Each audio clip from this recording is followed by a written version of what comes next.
ಆ ಎಮ್ಮೆಗಳು ನಡ್ಕೊಂಡು ಹೋಗಿದೆ, ಆ ಅಜ್ಜ ಒಳಗಡೆ ನೀರಿದೆ. ಅದನ್ನೇ ಹೆಂಗ್ ಎತ್ತು ಕುಡಿತೀರಾ? ಕೈಯಲ್ಲೇ ಎತ್ತಕ್ ಆಗೋದಿಲ್ಲ. ಅದು ಯಾವ್ದೋ ಒಂದು ಗಡ್ಡಿ ಹೇಳ್ತಾರೆ, ತಮಿಳಲ್ಲಿ ಪೂಳ ಅಂತ ಹೇಳ್ತೀವಿ, ಪೂಳಾ ಗಡ್ಡಿ. ಅದೇನಂದ್ರೆ ಪೈಪ್ ತರ ಇರುತ್ತೆ. ಆ ಗಡ್ಡಿ ನೋಡ್ಕೊಂಡು ಆ ಗಡ್ಡಿಯ ನೀರೊಳಗಡೆ ಇಟ್ಟು ಬಾಯಲ್ಲಿ ಹಿಂಗೆ ಜ್ಯೂಸು ಎಳನೀರೆಲ್ಲ ಕುಡಿತಾರಲ್ಲ, ಆ ರೀತಿ ಹಿಂಗೆ ಎಳೆದು ಕುಡಿಬೇಕು.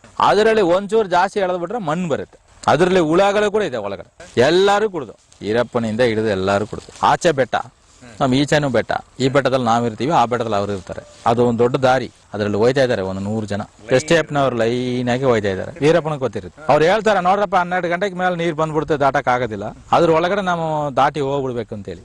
ಈ ಕರೆಯಿಂದ ಹಿಡಿದು ಆ ತೆಂಗಿನ ಮರ ಗಂಟ ಇರುತ್ತೆ ಆರು, ಅಷ್ಟು ಮಟ್ಟಕ್ಕೂ ನೀರ್ ಬರುತ್ತೆ. ನಕೀರನ್ ಭೇಟಿ ಆವಾಗ ತಾನೇ ಇವನು ಫೋಟೋ ಕೊಟ್ಬಿಟ್ಟಾನೆ ಅನ್ಬುರಾಜ್.